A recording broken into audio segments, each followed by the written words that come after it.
अब नेक्स्ट जिस नर्व की हमने बात करनी है अपर लिम्ब की, वो है मीडियन नर्व। अब मीडियन नर्व कहाँ से अराइज होती है? मीडियन नर्व अराइज होती है by the branch from a lateral and medial cord. एक लेटरल कॉर्ड से ब्रांच आती है और एक मीडियल कॉर्ड से। ये दोनों ब्रांचेस कंबाइन करती हैं और बनाती हैं मीडियन नर्व। अब ये मीडियन नर्व जो नर्व रूट कैरी करती है वो है कैरी करती है C5, C6, C7, C8 और T1 से। अब ये मीडियन नर्व अपने ओरिजिन के बाद एक्जिला में कहाँ ट्रैवल करती है? टू एक्जिला में पहले ट्रैवल करेगी lateral to the third part of axillary artery. उसके बाद जब ये आर्म में आएगी तो ये सुपीरियर मूव करेगी और फिर इंटीरियर मीडियली मूव करेगी ब्रेकियल आर्टरी के। पहले लेटरली आ रही थी, फिर उसके ऊपर से गुजरेगी ब्रेकियल आर्टरी के और उसके मीडियली रन करेगी। ठीक है, अब ब्रेकियल आर्टरी के मीडियली रन कर रही है।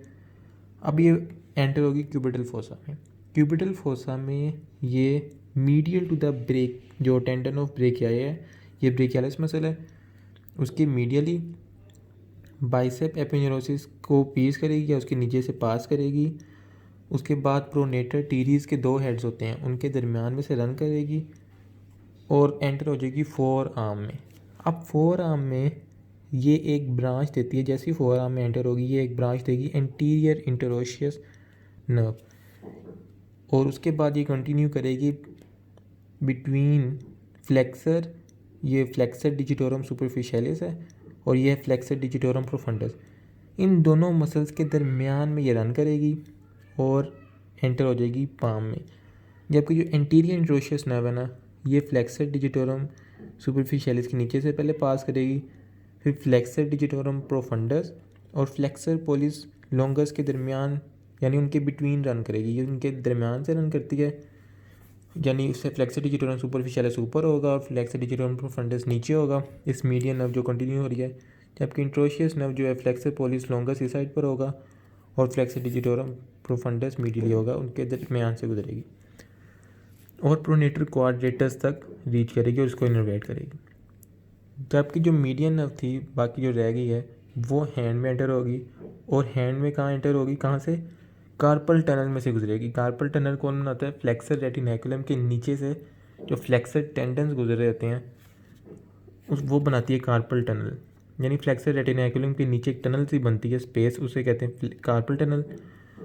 वहाँ से गुजरेगी और उस कार्पल टनल में से गुजरने से पहले ये एक ब्रांच देगी जिसे हम कहते हैं पाल्मर क्यूटेनियस ब्रांच।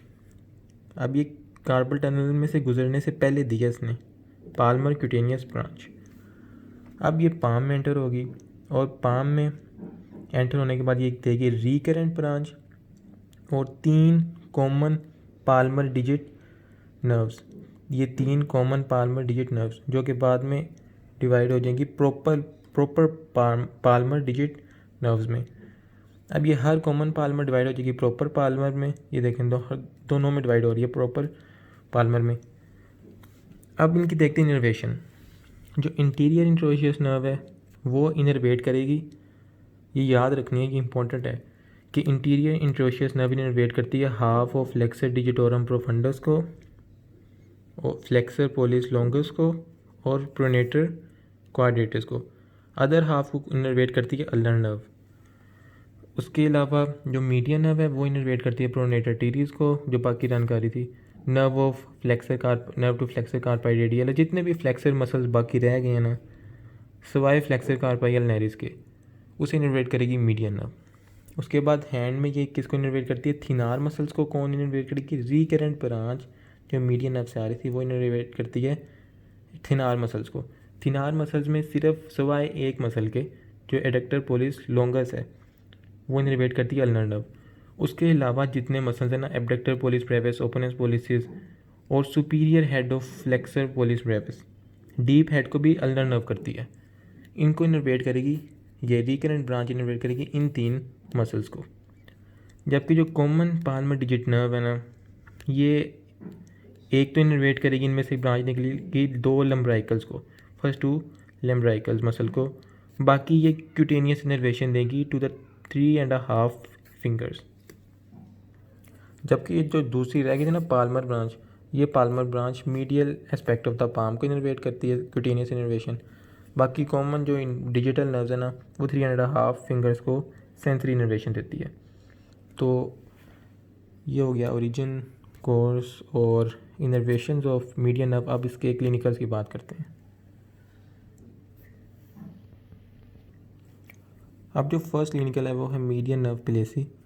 अब इससे क्या मुराद है कि इसका मतलब है कि if the median nerve is severed in the elbow region, अगर एल्बो रीजन में प्रोनेट जो मीडियन नर्व है वो कट जाए या इंजर हो जाए तो इससे क्या होगा। अब एल्बो से ऊपर ऊपर तो ये किसी मसल को इनर्वेट नहीं करती, एल्बो के नीचे जितने भी मसल्स आती हैं इनको इनर्वेट करती है। तो इनकी जितनी भी इनर्वेशन इसकी होगी ना मीडियन नर्व की वो सारी कट ऑफ हो जाएगी।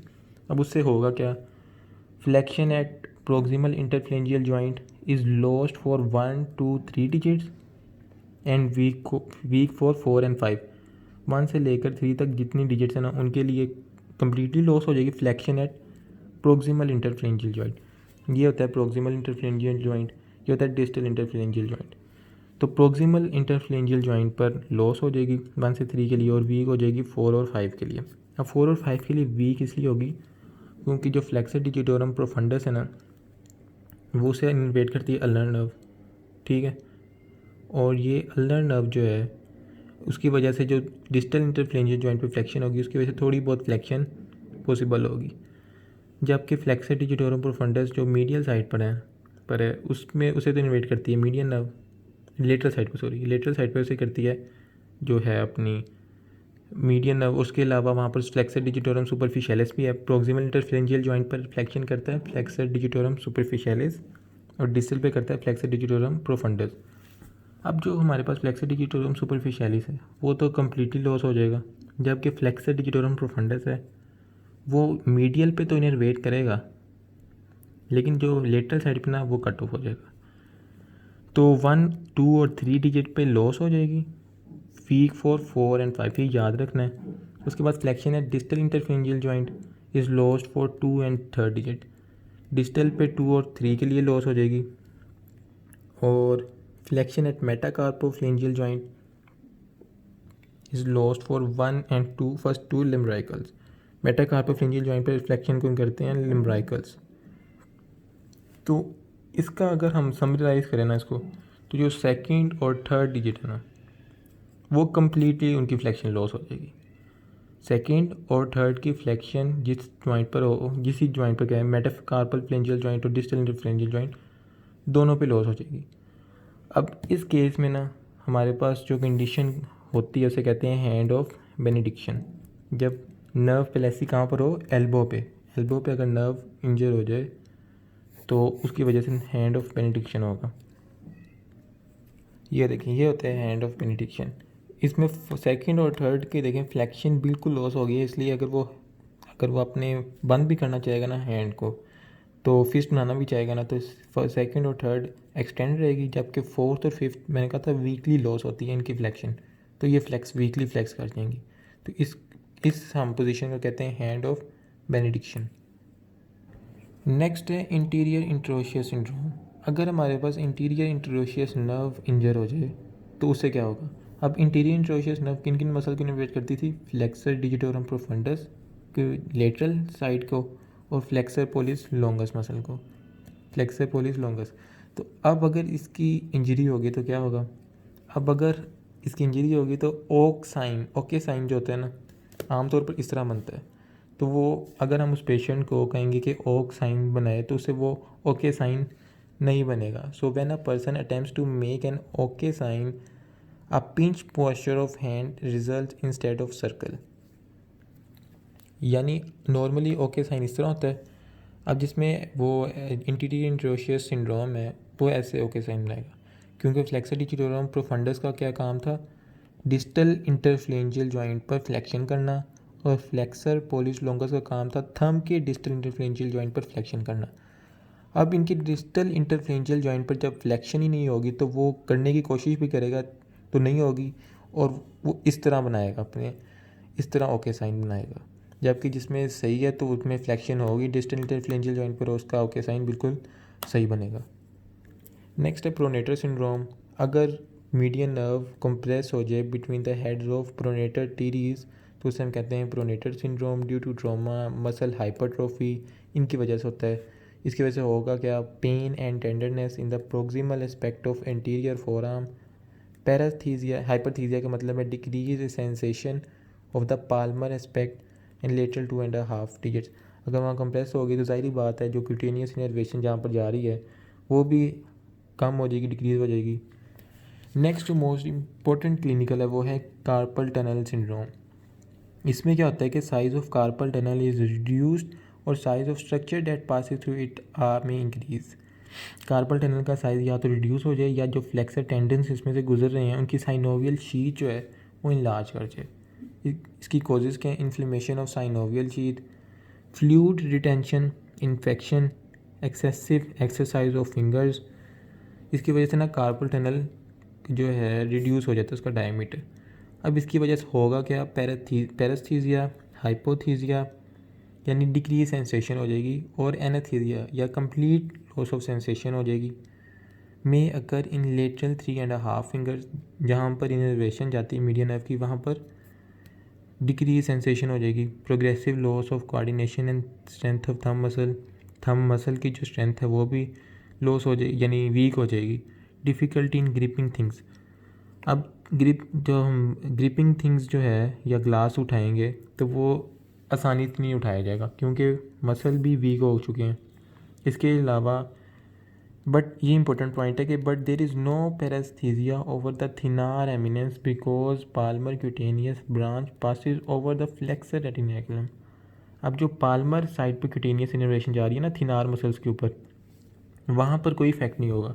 क्यों नहीं होगा, क्योंकि पाल्मर क्यूटेनियस ब्रांच पहले ही वो दे चुका है जो फ्लेक्सर रेटिनाकुलम यानी कार्पल टनल में से पास करने से पहले ही पाल्मर क्यूटेनियस ब्रांच दे देता है, जिसकी वजह से वहाँ पर कोई लॉस ऑफ सेंसेशन नहीं होगी।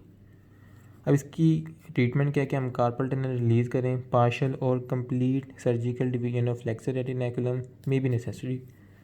नेक्स्ट आखिरी है एप्स हैंड या सीमन हैंड कहते हैं, simian hand. Inability to oppose and limited abduction of thumb appears parallel to the palm, adducted and extended, injury to the recurrent branch of median nerve, thumb loss its usefulness। अब अगर recurrent branch damage हो जाए, recurrent branch किसको innervate करती थी, थिनार muscles को सिवाय adductor police longus को और deep head of flexor police longer Brevis को, तो अगर वो इंजर हो जाए तो हमारे पास एप्स हैंड होता है। इसे कहते हैं एप्स हैंड, जिसमें थंब एडक्टेड पोजीशन में होगा और थोड़ा एक्सटेंडेड होगा। एडक्शन में क्यों होगा, क्योंकि जो एबडक्शन फ्लेक्शन जो कर रहे थे मसल वो तो पैरालाइज हो गए हैं। अब जो मसल रह गया जैसे अल्नर नर्व इनर्वेट करती है थिनार मसल के, वो है एडक्टर पोलिस लॉन्गस। अब वो सिर्फ जब वो रह जाएगा तो वो इसको पुल करेगा एडक्टेड पोजीशन में, क्योंकि जो बाकी अपोजिंग फोर्स थी जो फ्लेक्सर और एबडक्टर मसल्स लगा रहे थे वो तो है नहीं अब, तो थंब एडक्शन में नज़र आएगा, मैं थोड़ा सा फुल एडक्टेड पोजीशन में और थोड़ा सा एक्सटेंडेड पोजीशन में, तो इसे हम कहते हैं एप्स हैंड। तो ये थे सारे clinicals of the median nerve.